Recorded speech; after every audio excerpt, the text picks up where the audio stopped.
But yeah, I think it's telling. That is what happy, healthy people do. They see a situation for what it is, feel whatever it is they need about it, and then let the fuck go because they understand that letting resentment and hatred fester will only negatively impact themselves in the long run. And getting into bed with A-loggers? What the hell is that? What is A-loggers? I've never heard this term before. Okay, you guys are doing so much LGBTQI plus pride in the chat. It's actually starting to give me an aneurysm. Except I am going to spam it myself. Will only open yourself up as a potential target when the well runs dry. Just look at what happened to Mudahar. I'm not sure what happened to Mudahar, but I trust that they're making some sort of point there. But yeah, this is the perfect example of this, and I it's really depressing, to be honest, is my disgraced boxing coach. Like, this is the perfect example of the problem. They see a situation for what it is, or this is what you should be doing if you're healthy. But they let the resentment and hatred fester. And it's like, instead of, I don't know, like calling me, talking to me about any of these feelings that they clearly had, they decided to go on the H3 podcast. What the fuck? And just talk shit. Like, he had my phone number. I fucking cried in front of this loser, and we said, we have to talk about our feelings. Like, I said that to this guy multiple times. There were times where Anissa would notice that Michael Briggs, my disgraced boxing coach, would be on one. Like, he'd be like so like jittery and like pent up, and Anissa would be like, "What's going on? Like, are you okay today?" And he would always say, "Just another Tuesday. No biggie. No big deal. Just another Tuesday." And it's like, no wonder this fucking guy ended up blasting us on the fucking H3 podcast, is because he wouldn't talk about anything. If he was feeling any kind of way, he for some reason thought that shit would like affect the training, or I don't know, maybe he's just terrified to share his feelings. Like, he did indicate that he had some fear around being fired, but there's nothing that I could fucking do if he doesn't communicate that. If he said, "I'm scared that you're going to fire me," then I would have said, "Oh, don't be fucking scared. I'm not going to fire you, bro. Like, why do you have these feelings?" So I don't know. You can't help people when they don't fucking communicate their feelings. Like, I had to fucking learn this shit myself. In the beginning of my relationship with Anissa, there was loads of it, where I didn't know what the fuck I was feeling. I was like, she would ask me, "Am I good?" I'm like, "Yeah, I'm fine. Why do you keep asking me that? I'm fucking fine." Meanwhile, I was not fine. I was just not sharing shit. I had a lot of feelings in my head, a lot of thoughts, a lot of resentment, a lot of things building up. And I would not fucking share it because I was a piece of shit.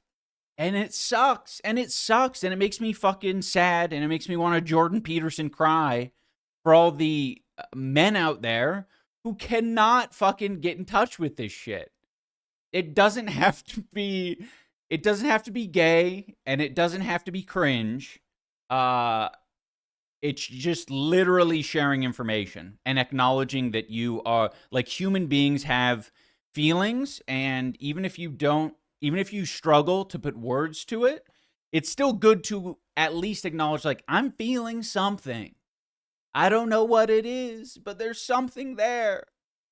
But part of the reason that I had this problem as well, though, is because it is a little bit of the capitalist grind set mentality. A little bit manosphere, right? Where you're just like, you're encouraged to lock in and not acknowledge these things so you can get the work done, so you can tune out everyone else, including your feelings. Yeah, and tuning out your feelings is not good. If men have emotions, they be less effective in combat. How do I stab enemies' eyes with feelings? That is important. That's probably why I lost my 2 boxing events, is because I didn't have enough feelings. Although I will say, I've heard from some fucking... Who was it? I think Mike Tyson has had some very real comments about feelings, specifically about fear. He's talked about having fear in the ring, and he's like, in his, Mike Tyson way, he says, if you don't have fear, like, you don't, like, essentially box as well. Like, you're not going to do as well. Like, you should be fearful. Like, you are in a fight. Like, fear can make you perform and do amazing things. So I totally butchered that Mike Tyson quote. But there was another one, Gervonta Davis, which, by the way, he has a real, like, I'm not saying Gervonta Davis has any fucking... I'm saying broken clock is right twice a day. Let's put it there. Let's put it that way. But he essentially said at one point that he's, like, planning on, like, getting out of boxing or retiring at some point. And it was something about him essentially going to therapy or something, or, like, him getting out of the shit is like he won't really have the drive and the, like, what he feels like he needs to get the job done, to have the fucking killer instinct at a certain point.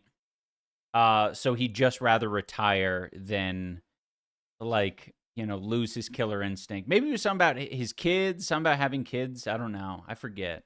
Figuring out how to share my feelings is such a difficult task, and one of the most difficult things I've had to learn, and I'm still learning how to do it. It's hard on multiple levels. Trauma, expectations of men, feeling subconscious, smoking too much weed, and it's truly hard to be real and let those emotions out, because that's being a real man. I agree, oi. Oi boy, oi boy, oi boy. Oi boy! I'm going to read your comment, oi boy. Genuinely one of my biggest role models. Please keep doing what you're doing. You reflect my own path to being a better person. Love you, man. Enjoy WoW and have a chill day. It's a journey, You don't have to get there all at once. It's going to take time, and you don't... If you're able to just acknowledge that you're feeling something, that is better than fucking 90% of men. So you're doing something right. That's what I'll say on that. The ability I've seen in so many of our fellow men to describe their feelings concisely and openly is one of the most difficult obstacles I've faced on the ground when doing community organizing or service. The saying, men will do anything but go to therapy, is sadly true, and they often are killing themselves slowly or quickly in some cases. Mind you, this is not exclusive to the U.S. like a lot of stuff either. This is a worldwide issue. That's amazing. I did not know that, Ashy. That is sad. That is sad to know that's a worldwide issue. Ugh. Yeah, and as far as men not going to therapy, it is... I have heard so many casual excuses, and like, to even have that conversation is, in the first place, is asking for trouble. Like, the few men that I've talked to, one that I'm thinking of right now, they said that their dog was their therapy, and I'm like, that's cute. That's cute if you actually had gone to therapy at any point in time, or you were on some fucking road. But a dog is not therapy. That might be a creature to cry into, but that is not the same fucking thing at all. But I've heard loads of fucking excuses like that they just essentially want to end the conversation there. There's no follow-up question like, have you had therapy? What do you think about it? How has it helped you? There's never a follow-up question. There's never anything that makes it seem like they have a genuine interest or curiosity. Just having a curiosity is enough. They'll have some curiosity in how you're making money, maybe, or what your grind is with crypto, but the curiosity when it comes to self-improvement and therapy is never there. Never there. I'll tell you a story. a little anecdote. When I'm usually the one driving when Anise and I go places together. I'm in the front seat, or I'm driving. I don't know why I'm distracting myself. Um, and what happens when you're in a partnership and you and your partner drive everywhere is that one person is in control of the vehicle, the other person is just the second pair of eyes. A second pair of eyes is awesome because it is like an extra warning system in the car. And so they can keep you from running people over in the street, scratching your car, prompting you that, something is about to happen, or, it's amazing, to be honest. You can look at it as you can look at your partner in the seat next to you as a nuisance and as a person who is judging your driving ability, or annoying you, or being too skittish, or too freaking out too much, or any of this sort of shit, right? Like, that's how you can view it if you have the wrong mindset. But when you have the correct mindset, which is the person that is in the passenger seat is just trying to keep us from altering our lives forever, parentheses negative, then life is a lot more fucking peaceful, and it's good. And there's a lot of different ways to like smooth that over. In the relationship with that Anise and I have, it's gotten a lot smoother over time because I was annoyed early in our relationship when she would point out that I got a little close to something or whatever. But once I realized that she was just looking out for us and I wasn't being a fucking paranoid freak, it got even more peaceful. And depending on how things are phrased, it makes a big difference. We were at a green light the other day, and to someone who's a little bit fucking unstable emotionally, saying something like, no, actually to anyone, to be honest, if the passenger's saying like, it's green, wait, don't say it like that, Idubbbz. They said, whenever I need to work through my feelings, I put on my VR headset and kill all the female NPCs in Skyrim type deal. Oh. Well, I didn't see that. I didn't see that part of it, Han. Okay. Well, good to know. What was I going to say? Like, sometimes I'll be distracted, and Anise has learned over time that sometimes I have a little bit of a reaction when she's like, it's green, when the light turns green. Because I'm like, it almost feels like I'm like, already driving is an anxious thing to do. I'm already stressed out anytime I drive, and to be told it's green, I'm just like, fucking, I have the reaction. I can't help it. But she's learned over time yeah, it ain't getting any greener. She's discovered with time that starting off in a casual way, like, what was it? It's so funny. I like kind of making fun of her for it now because it just, it's such a, like overdoing what I need in that moment. It's like, oh, she says, you can go now. You can go now. And it's like you almost need that nice, like, conversational buffer so that so you don't feel like you're being yelled at, or what is it? Just startled even. It's the tone. Yeah, totally. And sometimes even when you have a casual tone, it can still sound fucking mean. A lot of people in my life have said, I mean, I do it to people all the time. Because my tone is like, when I'm in the fucking street, shout out the mean streets of Battle Creek. When I'm just, interacting with regular ass people and I'm not on stream, I can be more like this. Okay. I'm not going to project. I'm going to be a little bit more like, yeah, my name's Jeff. Yeah. Okay. Who cares? Whatever. Just go. It's green. Yeah, it's green. And it could feel very mean and fucked up and rude and like I'm cooking on something. But I'm not. I'm just resting my bitch face and my bitch voice. But yeah, it's important. It's important to like think about that and even check yourself, right? Like that's helped me over time is realizing like, oh, this person isn't mad at me. I just interpreted their tone as them being mad at me. Maybe that's a me problem. Maybe that's a me problem. So when someone is told, "Hey, have you gone to therapy about that or have you gone to therapy?"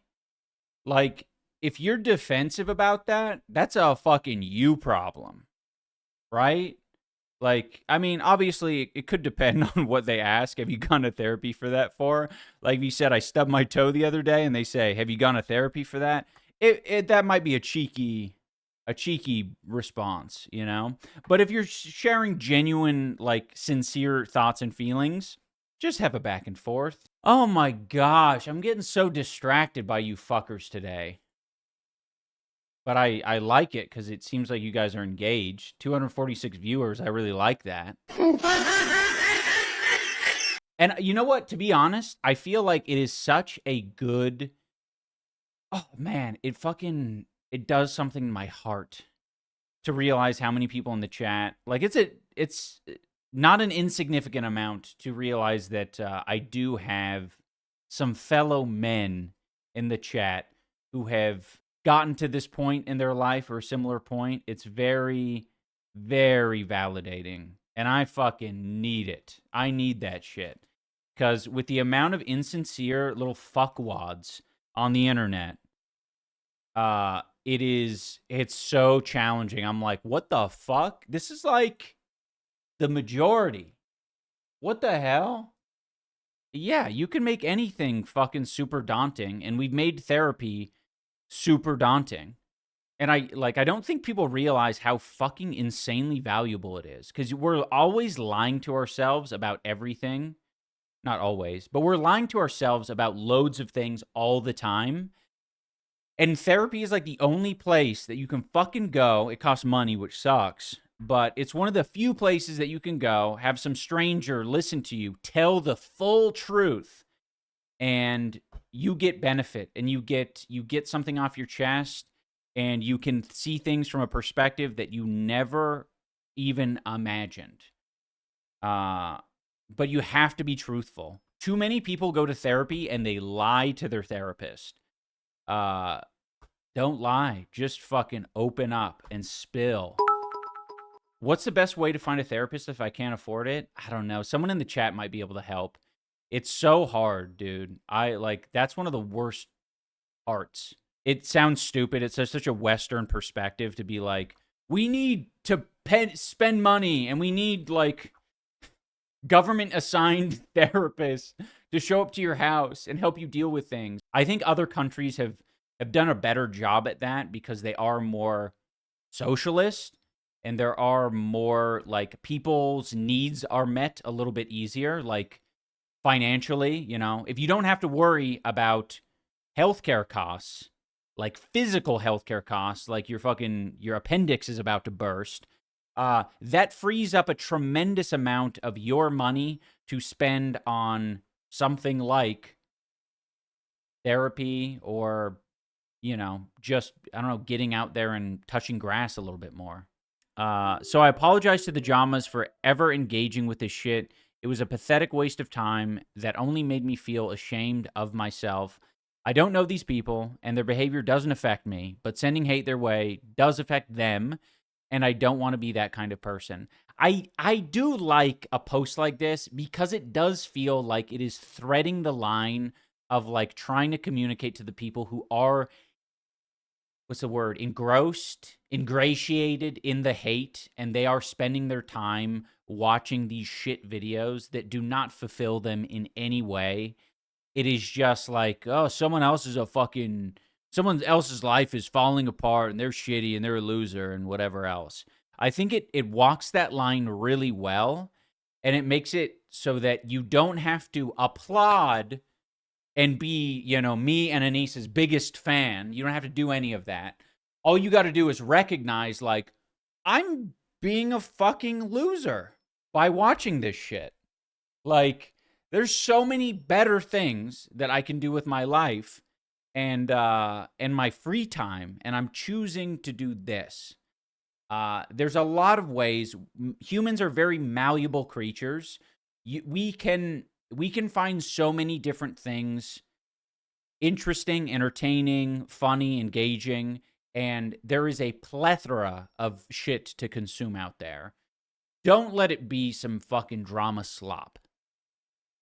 And that includes me as well. When I'm talking about fucking the harassment podcast, I'm trying to take this approach that is a little bit above the belt of like, fuck these losers for harassing people and being obsessive and dedicating, and the pedo troll dedicating his life, his waking life, to harassing me and Anissa.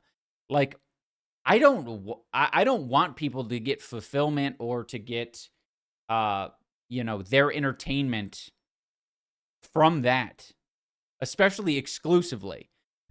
So yeah. You should kill yourself now.